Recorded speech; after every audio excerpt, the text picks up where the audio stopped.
अस्सलाम अलैकुम नाजरीन, नाज़र उर्दू न्यूज़ में आपका इस्तकबाल है। चलिए जानते हैं आज की खबर। मुसलमानों को 5% रिजर्वेशन दिया जाए, वंचित बहुजन आघाड़ी का वजीर आला उद्धव ठाकरे से मुतालबा। रियासत महाराष्ट्र में मुसलमानों को 5% रिजर्वेशन दिए जाने के मुतालबे को लेकर मुंबई में वंचित बहुजन आघाड़ी और रजा अकेडमी की जानिब से आज़ाद मैदान से विधान भवन तक मोर्चे का एहतमाम किया गया था। लेकिन मुंबई पुलिस ने मोर्चे में शामिल वंचित बहुजन आघाड़ी के रियासती तर्जुमान फारूक अहमद, वंचित के महाराष्ट्र नायब सदर सिद्धार्थ मोकाड़े, महिला सदर रेखाताई ठाकुर, युवा सदर विश्वकर्मा और दूसरों को हिरासत में लेकर पुलिस स्टेशन में मुंतकिल किया। इस मौके पर हुकूमत महाराष्ट्र के खिलाफ जमकर नारेबाजी की गई।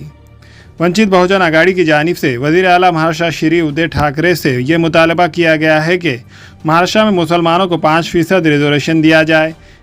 इसी तरह मजहबी शख्सियतों की तौहीन करने वालों के खिलाफ सख्त कार्रवाई के लिए कानून बनाया जाए। वज़ीर आला के नाम एक याददाश्त में याद दिलाया गया है कि हाई कोर्ट भी मुसलमानों को 5% रिजर्वेशन के हक़ में है, जबकि बीजेपी हुकूमत ने रिजर्वेशन नहीं दिया है। 2019 के असम्बली इंतखाबात के वक़्त कांग्रेस और राष्ट्रवादी कांग्रेस ने अपने मंशूर में ये वादा किया था कि इक़्तिदार में आने के बाद मुसलमानों को 5% रिजर्वेशन दिया जाएगा, लेकिन 2 साल बीत गए, अभी तक हुकूमत ने रिजर्वेशन के ताल्लुक से फ़ैसला नहीं लिया।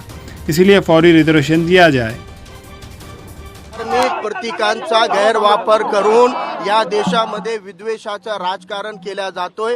धार्मिक प्रतीकांचा गैरवापर करून दंगली भडकवणाऱ्यांच्या विरोधामध्ये एकही आयपीसी मध्ये सीआरपीसी मध्ये सक्षम कायदा नाही। म्हणून आदरणीय बाळासाहेब आंबेडकर साहेबांनी 17 जून रोजी पत्रकार परिषद घेऊन एक कायद्याचा ड्राफ्ट जाहीर केलेला आहे आणि शिक्षक आमदार कपिल पाटील या 2 दिवसाच्या अधिवेशनामध्ये तो कायदा मांडणार आहे। आम्ही सरकारला जागा करण्यासाठी आणि 5% मुस्लिम आरक्षण जे 2014 मध्ये काँग्रेस राष्ट्रवादीने अध्यादेश काढून दिला होता, हायकोर्टाने मुसलमानांचा 5% आरक्षण लागू करण्याचे निर्देश देऊन सुप्रीम कोर्टाने हायकोर्टाचा निर्णय कायम ठेवूनही या सरकारने, फडणवीस सरकारने हिंदू वोट बँकेचे राजकारण करत ते लागू केलेला नाही आहे। म्हणून आता काँग्रेस राष्ट्रवादीने 2019 मध्ये जाहीरनाम्यामध्ये मांडलं होतं की आम्ही सत्तेमध्ये आलो तर 10% मुस्लिमांना आरक्षण देऊ। 2 वर्ष झालेत, ज्या आरक्षणाला हायकोर्टाने 2-2, 3-3दा रिजेक्ट केलं, सुप्रीम कोर्टाने रिजेक्ट केलं, त्या आरक्षणाबद्दल पोपटावानी पटपट मीठ गोड गोड बोलणाऱ्या या सरकार आणि पक्षांनी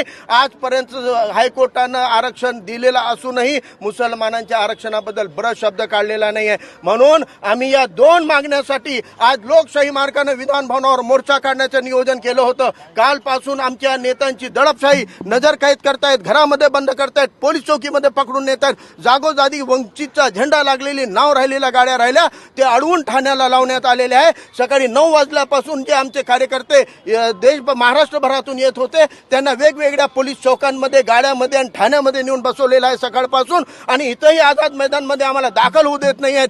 म्हणजे या सरकारनं या राष्ट्रवादीच्या संवाद मेळाव्याला सूट आहे, काँग्रेसच्या प्रचार सभांना सूट आहे, शिवसेनेच्या कार्यक्रमांना सूट आहे, परंतु लोकशाही मार्गाने सरकारच्या जागृत करण्यासाठी जर आंदोलन केलं तर आंदोलन दडपण्याचा पाप हे उद्धव ठाकरेंची सरकार पोलिसांची मदत घेऊन करत आहे। म्हणून आम्ही या सरकारचं आणि या सरकारमध्ये सामील असलेल्या 3ही पक्षांचा जाहीर निषेध करीत आहोत। आणि जर आमची आवाज तुम्ही इथं दाबण्याचा प्रयत्न करत असाल तर महाराष्ट्राच्या गावागावा कोना कोपऱ्यामध्ये जाऊन आदरणीय बाळासाहेब आंबेडकरांच्या नेतृत्वाखाली वंचित बहुजन आघाडीचे कार्यकर्ते गल्लीपासून गल्लोगल्लीमध्ये जाऊन या 2 कायद्याच्या, या 2 मागण्यांच्या जनजागृती करतील, राज्यव्यापी आंदोलन छेडण्याचा इशारा आदरणीय बाळासाहेबांच्या परवानगीनं आज आम्ही या सरकारला देत आहोत। सरकारनं वेळी जागं व्हावं, संविधानिक मूल्य ओळखावे, शिवशाहीचं, छत्रपती शिवरायांच्या स्वराज्य मूल्य ओळखावेत आणि त्यानुसार राज्य करावा। जर मनुस्मृतीच्या आधारे जातीय द्वेष, धार्मिक द्वेष करणार असतील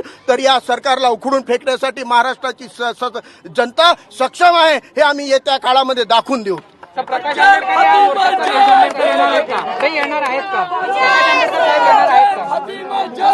कालपासून त्या पद्धतीने सगळ्या अडवणूक केल्या जात आहेत। आम्हाला शंका आहे की आदरणीय बाळासाहेबांना सुद्धा नजरकैद केले काय अशी शंका आम्हाला आहे। त्यांनाही इथं पोहोचू दिलेलं नाही आहे, त्यांच्याशी संवाद नाही झाला, परंतु पक्षाचे, बाळासाहेबांच्या पक्षाचा एक साधारण कार्यकर्ता सुद्धा आदरणीय बाळासाहेबांच्या आदेशाने कोणत्याही थराचं आंदोलन करू शकतो।